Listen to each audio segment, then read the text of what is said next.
Strike rate दिखाकर दावेदारी करने वाले चिराग पासवान का अब क्या होगा, समझेंगे। हमारे वरिष्ठ सहयोगी विवेकानंद जी हमारे साथ है।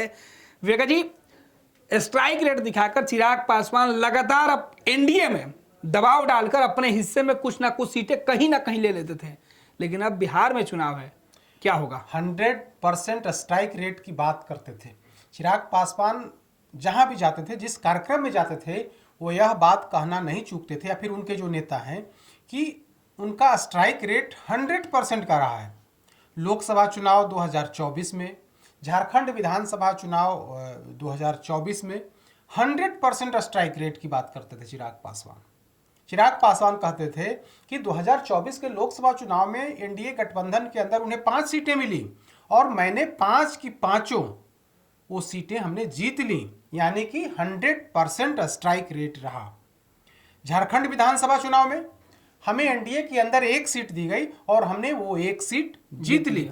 यह बता करके दबाव डालते थे, यह बता करके मैसेज देते थे कि देखिए, भारतीय जनता पार्टी और जेडीयू की वो हैसियत नहीं है कि 100% स्ट्राइक रेट उसका रहे। 100% प्रत्याशी अगर कोई जिता सकता है तो चिराग पासवान, लोजपा रामविलास के ही जिता सकती है। तो यह दावेदारी, यह बात, यह मतलब इस तरह की बात करते थे चिराग पासवान। अब वही चिराग पासवान जो राष्ट्रीय स्तर के नेता बनने चले थे, वो चिराग पासवान जो अपनी पार्टी को राष्ट्रीय फलक पर ले जाना चाहते थे, वो चिराग पासवान, उनकी पार्टी लोजपा रामविलास की करारी हार हुई। सिर्फ हार नहीं हुई है, 36,000 से अधिक मतों से उनके प्रत्याशी की हार हुई है। आप समझिए, केंद्रीय मंत्री हैं, मोदी कैबिनेट में वरिष्ठ मंत्री हैं, कैबिनेट मंत्री हैं, इनकी पूरी पार्टी, पूरा जो कुनबा था, वैसे तो लोजपा रामविलास का कहाँ कोई जनाधार है, बिहार छोड़ करके दूसरे स्टेट में तो कहीं है नहीं, लेकिन बिहार में भी जो कुछ है, हालांकि बिहार में भी कोई विधायक नहीं है इनके, कोई विधान पार्षद इनके नहीं है, लेकिन जो कुछ भी कुनबा है उसको जोड़ जोड़ करके दिल्ली ले गए थे। दिल्ली में इन लोगों ने घर घर जाकर के चुनाव प्रचार किया, पूरी ताकत लगा दी। मकसद था कि उनका प्रत्याशी जीत जाए, ताकि यह बता सके कि वे उनका कद जो है वो नीतीश कुमार के बराबरी का है। आप देखिए, झारखंड में चुनाव हुआ विधानसभा के, तो बीजेपी ने नीतीश कुमार के लिए 2 सीटें छोड़ी, चिराग पासवान को भी 1 सीट दिया गया। भले ही जीतन राम मांझी को छोड़ दिया गया, लेकिन बीजेपी ने चिराग पासवान और नीतीश कुमार को सहयोगी दल के तौर पर झारखंड में सीट दिया। उसके बाद दिल्ली के विधानसभा चुनाव हुए, तो दिल्ली में चिराग पासवान और नीतीश कुमार को बराबर पर रखा गया। बीजेपी ने दोनों को बराबर की भागीदारी, जबकि जेडीयू जो है पहले भी दिल्ली विधानसभा चुनाव लड़ते रही है, लेकिन बीजेपी के नेतृत्व ने चिराग पासवान और नीतीश कुमार को बराबर में रखा। दोनों को एक एक सीट दी गई। दोनों हार गए, लेकिन इनकी हार ज्यादा बड़ी है। 36,680 मत के आसपास से चिराग पासवान के जो कैंडिडेट हैं दीपक तंवर, वे हारे हैं। और इस हार के बाद जो बात करते थे चिराग पासवान या फिर उनके पार्टी के लोग करते थे कि 100% स्ट्राइक रेट, मतलब हम 100% सफल हुए हैं, 100 में 100 मार्क्स लाए हैं झारखंड चुनाव में और लोकसभा चुनाव में 2024 में। अब दिल्ली में तो आप हार गए, अब क्या कहेंगे कि 100% में 100 में हम एक भी अंक नहीं लाए। अब तो यही होगा, बिल्कुल 100 में 1 सीट मिला, यानी कि आपको 100% हिस्सेदारी मिली, और उसमें आप वो सीट भी गंवा दिए तो आपको 0 मिला, मतलब 0 मिला आपको। दिल्ली विधानसभा चुनाव में चिराग पासवान को 0 मिला, चूंकि यह बात वही कहते थे कि हमें 100% स्ट्राइक रेट मिला है, जबकि भारतीय जनता पार्टी 17 सीटों पर चुनाव लड़ी थी लोकसभा में, जेडीयू 16 सीटों पर चुनाव लड़ी थी, लेकिन दोनों के कैंडिडेट हारे और दोनों पार्टी 12-12 सीट यहां पर बिहार में जीती थी। चिराग पासवान को 5 सीटें दी गई और 5 भी जीत गए। तो यही कहते थे, और यह कहकर कहीं ना कहीं भारतीय जनता पार्टी और जेडीयू को बैकफुट पर लाने की कोशिश होती थी, या बताने की कोशिश होती थी कि भले ही आप अधिक सीट पर चुनाव लड़े, लेकिन आपका स्ट्राइक रेट बेहतर नहीं रहा। स्ट्राइक रेट अगर एनडीए के अंदर बेहतर रहा तो चिराग पासवान का रहा कि चिराग पासवान, लोजपा को आपने 5 सीट दी और हमने 5 की 5 सीट जीत करके दिखा दिया। तो चिराग पासवान जो मैसेज पास करते थे, और आप उस मैसेज को समझिए, उस खेल को समझिए। तो इस साल विधानसभा के चुनाव होने हैं, और चुनाव से पहले झारखंड और लोकसभा का जो चुनाव हुआ उसमें इनकी 100% स्ट्राइक रेट रही, और इस बहाने दबाव बनाने की रणनीति थी कि हमें आप जो सीट दीजिएगा हम उसमें बेहतर स्ट्राइक रेट से जीत पाएंगे। तो विधानसभा चुनाव से पहले दिल्ली का जो चुनाव हुआ, उस चुनाव में चारों खाने चित्त हो गई लोजपा रामविलास, चिराग पासवान के पूरे अभियान की, पूरे मिशन की हवा निकल गई। तो ऐसी स्थिति में अब भारतीय जनता पार्टी भी विचार करेगी, भारतीय जनता पार्टी भी समझेगी कि दावेदारी तो बड़ी बड़ी करते थे, बातें तो बड़ी बड़ी करते थे, 100% स्ट्राइक रेट की बात करते थे, लेकिन दिल्ली में जब हमने एक सीट दिया और हमने पूरी ताकत लगाई इनके कैंडिडेट को जिताने के लिए, फिर भी इनका कैंडिडेट 36,000 के आसपास वोटों से हार गया।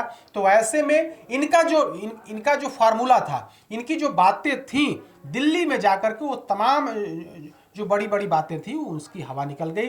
100% स्ट्राइक रेट की बात भी हवा निकल गई। अब 0% स्ट्राइक रेट दिल्ली के अंदर चिराग पासवान की हो गई है। विवेका जी, चिराग पासवान जो दावेदारी, जो डर बीजेपी के ऊपर दिखा रहे थे, और इस वजह से बीजेपी कहीं ना कहीं बैकफुट पर आ जाती थी चिराग के जीत के आगे, और चिराग के बयानों से जिस तरीके से सामने हुई थी।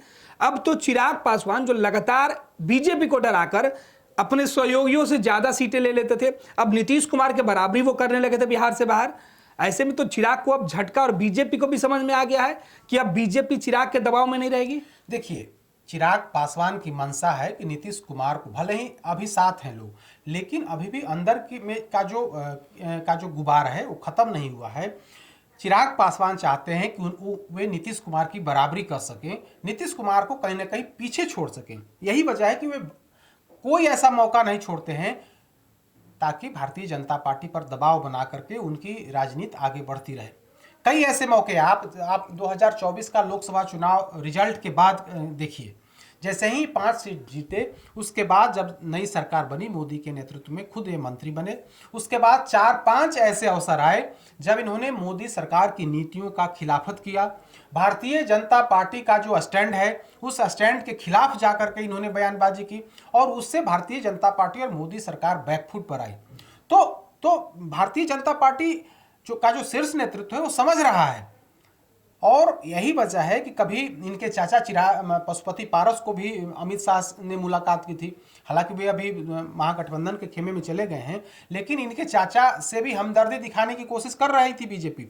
इसी बीच इनका जो कई बयान आए, उससे भारतीय जनता पार्टी असहज हुई, और असहज होने के बाद हालांकि और यही वजह है कि झारखंड में इन्हें एक सीट दी गई, दिल्ली में भी एक सीट दी गई कि इनको साथ रखा जाए। मकसद एक ही है कि दिल्ली में बिहार विधानसभा चुनाव में इनकी जाति का जो वोट है वो वोट साथ रह सके। वैसे पशुपति कुमार पारस भी, जो इनके चाचा हैं, रामविलास पासवान के भाई हैं, छोटे भाई हैं, वे भी दावेदारी करते हैं कि पासवानों पर उनका अधिकार है, पासवान वोट उनके साथ हैं, और चिराग पासवान का अपना दावा है। तो भारतीय जनता पार्टी को लगता है कि चिराग पासवान को हम साथ रखेंगे, तो जो दलितों में जो एक मजबूत जाति है, पासवानों की जो जाति है, उसका वोट हमें मिलेगा। यही वजह है कि मतलब चिराग पासवान चाहे जो भी बयान दे लें, भारतीय जनता पार्टी इन्हें साथ रखना चाहती है।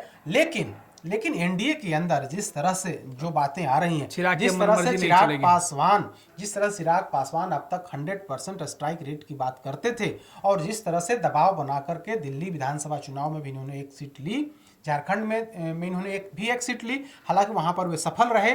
दिल्ली के चुनाव में इनके प्रत्याशी औंधे मुंह गिरे हैं। तो ऐसी स्थिति में जो बातें, जो दबाव, जो 100% स्ट्राइक रेट की बात करी जा रही थी, अब दिल्ली चुनाव के बाद भारतीय जनता पार्टी भी कहीं ना कहीं यह बात इनके सामने रखेगी कि आपको हमने एक सीट दी दिल्ली के अंदर, और आप जो है उस सीट को आप जीत करके नहीं लाए। तो ऐसी स्थिति में 100% स्ट्राइक रेट की बात मतलब बेमानी है। आप बिहार के अंदर आपकी पकड़ है, लेकिन बिहार के बाहर आप शून्य हैं, और दिल्ली चुनाव ने इसे साबित कर दिया। बिल्कुल, बहुत बहुत धन्यवाद विका जी। तो चिराग पासवान जो लगातार स्ट्राइक रेट का डर दिखाकर अपने सहयोगियों से अपने हिस्से में कई सीटें मांग लेते थे, अब बिहार में उनके लिए वही स्ट्राइक रेट मुश्किल में डाल सकता है। पनोरमा ग्रुप, जो सोचता है वो करता है। ये लो, मुंह मीठा करो, आज मैंने अपना जॉब छोड़ दिया, अब हम पूर्णिया वापस जाएंगे। जॉब छोड़ दिया है? मतलब ये घर कैसे चलेगा? हम करेंगे क्या? और माँ बाबूजी क्या बोलेंगे? इसलिए मैं एक और मिठाई का डब्बा लाया। अपने बिजनेस के लिए लोन अप्रूव हो गया। अरे लोन अप्रूव हो गया वो तो ठीक है, लेकिन पूर्णिया में हम रहेंगे कहाँ? अपना घर भी तो नहीं है वहाँ। इसलिए तो एक और मिठाई का डब्बा अलग से लाया हूं। हमने पूर्णिया में घर ले लिया है, पूर्णिया के ई होम्स पैनोरमा में। पूर्णिया में पैनोरमा ग्रुप लेकर आए हैं ई होम्स पैनोरमा। बड़ा घर, आलीशान जिंदगी और अत्याधुनिक सुविधाओं के संग। अरे अरे, अब क्यों मुंह मीठा करवा रही हो? क्योंकि हम घर वापसी जो कर रहे हैं। घर वापसी की खुशी पूर्णिया में ई होम्स पैनोरमा के संग। ई Homes Panorama, luxurious lifestyle redefined.